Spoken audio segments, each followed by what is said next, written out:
име си академик Даки Антонов, град Мустак. Град Мустак е моят роден край. Той е роден за втория български космонавт Александър Александров. Аз посетих родната къща на Александър Александров и разговарях с неговата майка Пенка Александрова. Направих кратко интервю с него. Ден, Лело Пенке, заповядай. Аз съм твоята съседка Християна Валериева. Да взема от теб интервю. Като майка на втория български космонавт, твоят любим син, нашият съгражданин генерал Александър Александров.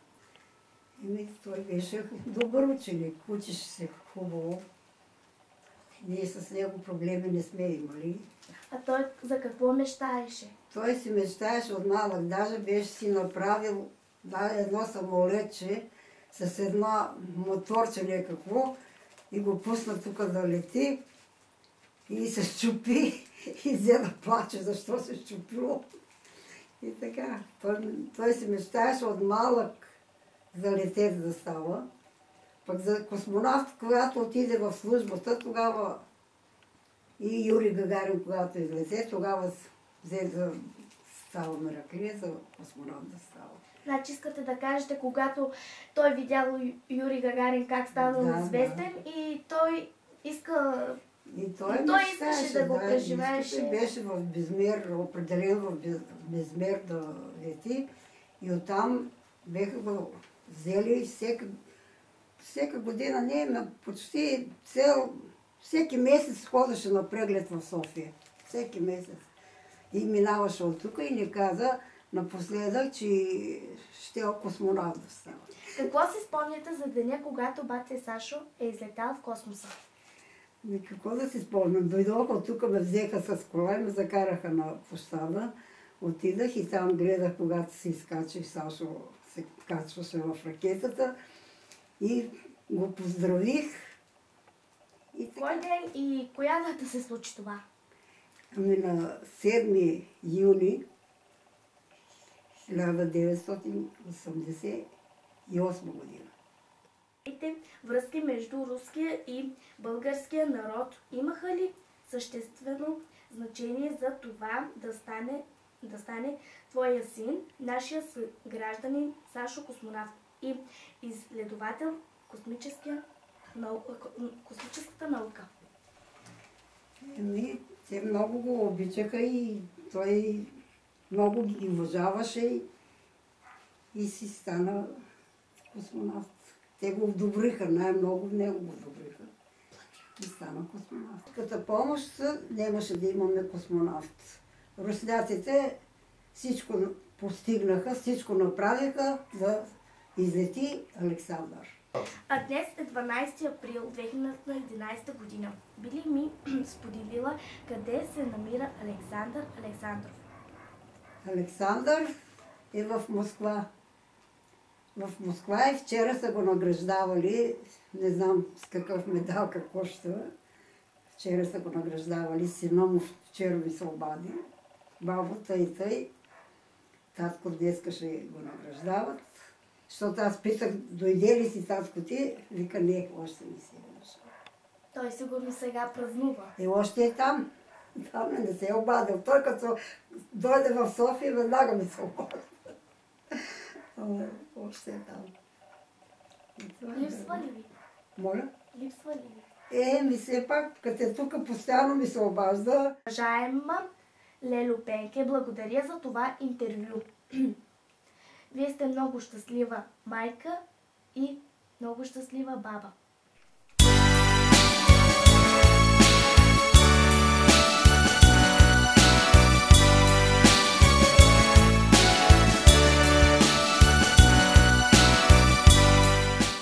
Нека да чуем и самият Александър Александров. Какво споделя той години след излитането му в космоса?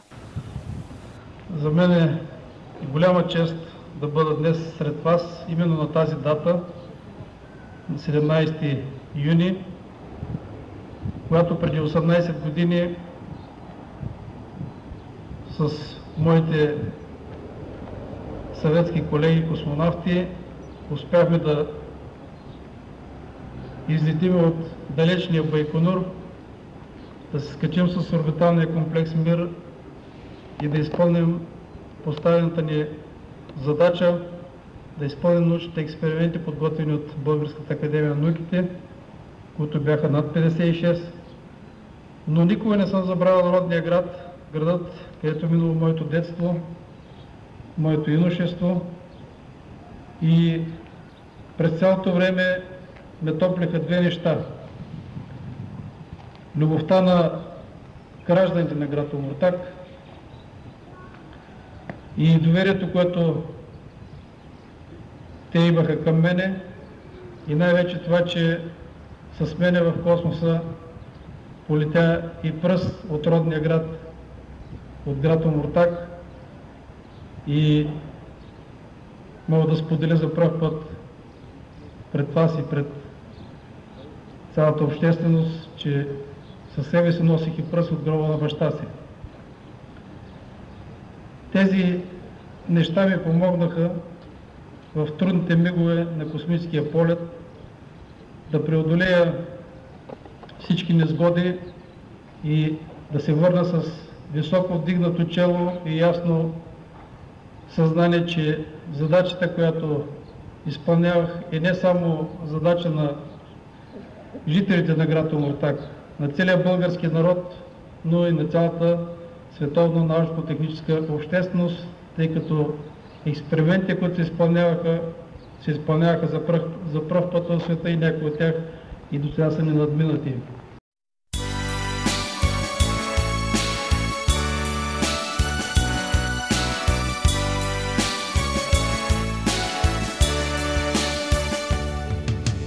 Утро е,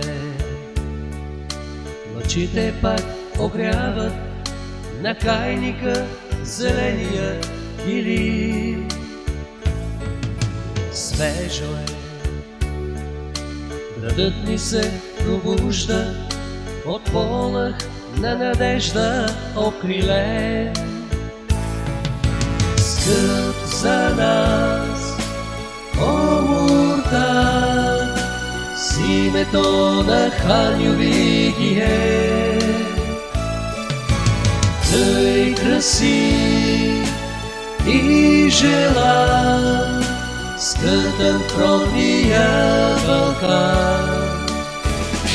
Скъп за нас Омуртаг, звезден град си вече ти. Твоят син, космонавт, с нова слава те дари.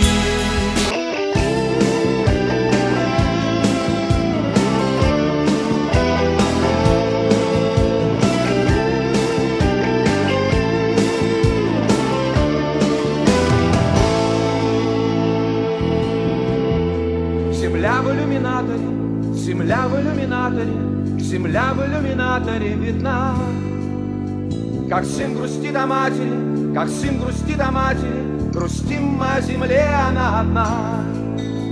А звезды тем не менее, а звезды тем не менее, чуть ближе, но все так же холодны. И как часы затмения, и как часы затмения, ждем света и земные, видим сны. И снится нам не рокот космодрома, не эта ледяная синева, а снится нам трава, трава у дома, зеленая, зеленая трава.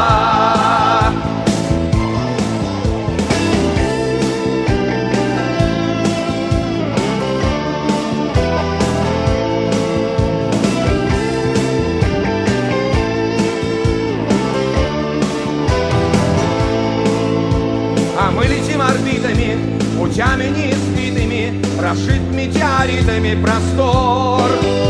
Оправдан риски мужества, космическая музыка, всплывает деловой наш разговор. Какой-то дымки матовой, земля в иллюминаторе, вечерняя ранняя заря. А сын грустит о матери, А сын грустит о матери, ждет сына мать, а сыновей земля. И снится нам не рокот космодром,